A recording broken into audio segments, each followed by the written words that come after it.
স্বাধীন বাংলাদেশের ইতিহাসে ভারতের সাথে বাংলাদেশের একবারই যুদ্ধ হয়েছিল, আর সেই যুদ্ধটি হচ্ছে বড়াইবাড়ির যুদ্ধ। এই যুদ্ধে ভারতীয় সীমান্তরক্ষী বাহিনী বাংলাদেশি সীমান্তরক্ষী বাহিনীর কাছে শোচনীয়ভাবে পরাজয় বরণ করে। আপনি জানলে অবাক হবেন, সেই যুদ্ধে ভারতের 178 জন সৈন্য নিহত হয়, অপরদিকে বাংলাদেশের মাত্র 3 জন বিডিআর নিহত হয়। বড়াইবাড়ি সীমান্তের সংঘর্ষকে কেন্দ্র করে ভারতের সাথে বাংলাদেশের 3টি সীমান্তে যুদ্ধ হয়। এর মধ্যে 2001 সালের 15 এপ্রিল সিলেটের পদুয়া সীমান্তে, 18 এপ্রিল কুড়িগ্রামের রৌমারী সীমান্তে এবং 19 এপ্রিল পুনরায় পদুয়া সীমান্তে যুদ্ধ সংগঠিত হয়। মজার ব্যাপার হচ্ছে, এই 3টি যুদ্ধেই ভারতীয় সীমান্তরক্ষী বাহিনী বাংলাদেশি বিডিআর বাহিনীর কাছে শোচনীয়ভাবে পরাজয় বরণ করে। কিন্তু প্রশ্ন হচ্ছে, কেন বাংলাদেশ এবং ভারতের মধ্যে এই যুদ্ধ হয়েছিল? তাছাড়া ঠিক কী কারণে ভারতের বাহিনী বাংলাদেশের বড়াইবাড়িতে আক্রমণ চালায়? এই সব কিছু জানতে পারবেন আজকের এই ভিডিওতে। তো চলুন শুরু করা যাক। 1971 সালে বাংলাদেশ স্বাধীন হওয়ার পর থেকেই ভারতীয় সীমান্তরক্ষী বাহিনী অর্থাৎ বিএসএফ বাংলাদেশের সিলেটের পাদুয়া সীমান্ত এলাকায় নানা ধরনের অবৈধ কর্মকাণ্ড চালিয়ে আসছিল। এক পর্যায়ে ভারতীয় বিএসএফ সৈন্যরা রাতের আধারে বাংলাদেশের পাদুয়া সীমান্ত দখল করে নেয় এবং সেখানে একটি অস্থায়ী ঘাঁটি নির্মাণ করে। বাংলাদেশের মাটিতে ভারতীয় সৈন্যদের ঘাঁটি নির্মাণের খবর শুনে বাংলাদেশের সীমান্তরক্ষী বাহিনী অর্থাৎ বিডিআর তেলে বেগুনে জ্বলে ওঠে এবং তারা খুব দ্রুত ভারতের বিএসএফ সৈন্যের ঘাঁটিতে অভিযান চালানোর সিদ্ধান্ত নেয়।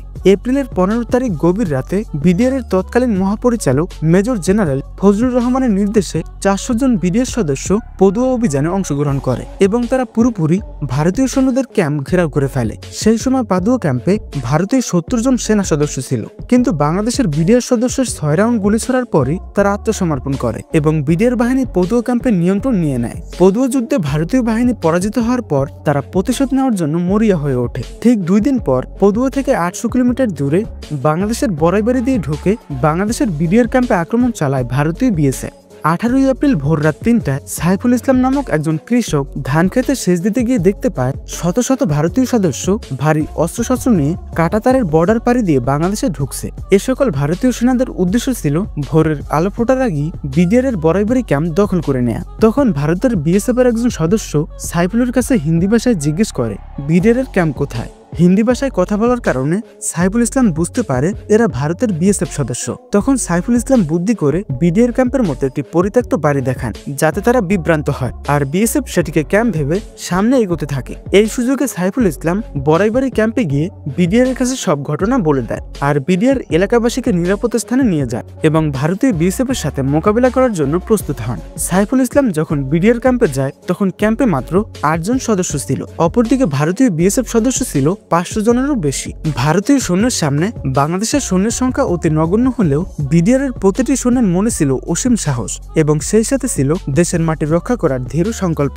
এদিকে বিএসএফ সাইফুল ইসলামের দেখানো পরিত্যক্ত বাড়িতে বিডিআর এর ক্যাম্প ভেবে এলোপাতারি গুলি করতে থাকে, কিন্তু কিছুক্ষণ পরে বিএসএফ সদস্যরা বাড়িটির ভেতরে গিয়ে দেখে সেখানে কোনো বিডিআর সদস্য নেই। ভারতীয় বিএসএফ সদস্যরা ভেবেছিল তাদের ভয়ে বিডিআর সদস্যরা পালিয়েছে, কিন্তু এর কিছুক্ষণ পরে ভারতীয় সদস্যদের এই ভুল ভাঙতে শুরু করে। তারা বুঝতেই পারেনি বাংলার দামাল ছেলেরা পালিয়ে যাওয়ার পাত্র নয়। বিডিআর সদস্যরা চারদিক দিয়ে গুলি করতে শুরু করে, আর এগুলো দেখে ভারতীয় বিএসএফ সদস্য দিশেহারা হয়ে পড়ে। তবে ইন্টারেস্টিং বিষয় হচ্ছে, বিডিআর সৈন্যরা ভারতীয় এই বিশাল সৈন্যবহরের সামনে না গিয়ে গেরিলা পদ্ধতি অবলম্বন করে, কেননা তারা সংখ্যায় ছিল মাত্র 8 জন।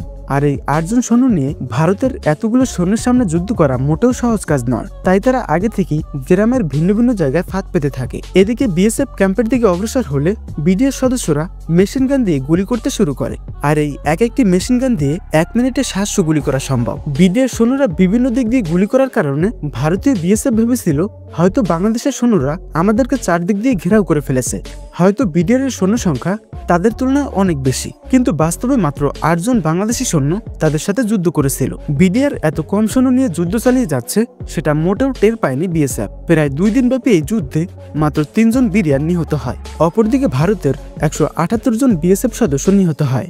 যাই হোক, এরপরে গ্রামবাসীর কাছে খবর পেয়ে পাশের ক্যাম্প থেকে 6 জন বিডিআর যুদ্ধে যুক্ত হয় এবং ভারতের বিএসএফ বাহিনীর সাথে যুদ্ধ করে। দীর্ঘ কয়েক ঘন্টা যুদ্ধের পর বিডিআর এর সদর দপ্তরের নির্দেশনা রংপুর, জামালপুর, ময়মনসিংহ এবং কুড়িগ্রাম থেকে বিডিআর নিযুক্ত করা হয়। আর এরপরে কাপুরুষ বিএসএফ সদস্যরা টিকতে না পেরে যাওয়ার সময় প্রায় শতাধিক বাড়িতে আগুন লাগিয়ে দেয়, কিন্তু এলাকার মানুষদের তেমন কোনো ক্ষতি করতে পারেনি, কেননা অনেক আগেই বিডিআর গ্রামবাসীকে নিরাপদ স্থানে নিয়ে গিয়েছিল। যুদ্ধের 2 দিন পরে বাংলাদেশের ধান খেতে পড়ে থাকা 16 জন বিএসএফ সদস্যের মরদেহ ভারতে হস্তান্তর করা হয়। মজার ব্যাপার হচ্ছে ভারত এখনো অস্বীকার করে তাদের 178 জন সৈন্য নিহত হয়েছে। তো বন্ধুরা, এই ছিল আমাদের আজকের এই ভিডিও। যারা বাংলাদেশকে দুর্বল মনে করে শুধুমাত্র তাদের জন্য আজকের এই ভিডিও। তো আজকের মতো এই পর্যন্তই, দেখা হচ্ছে পরবর্তী কোনো ভিডিওতে। ধন্যবাদ।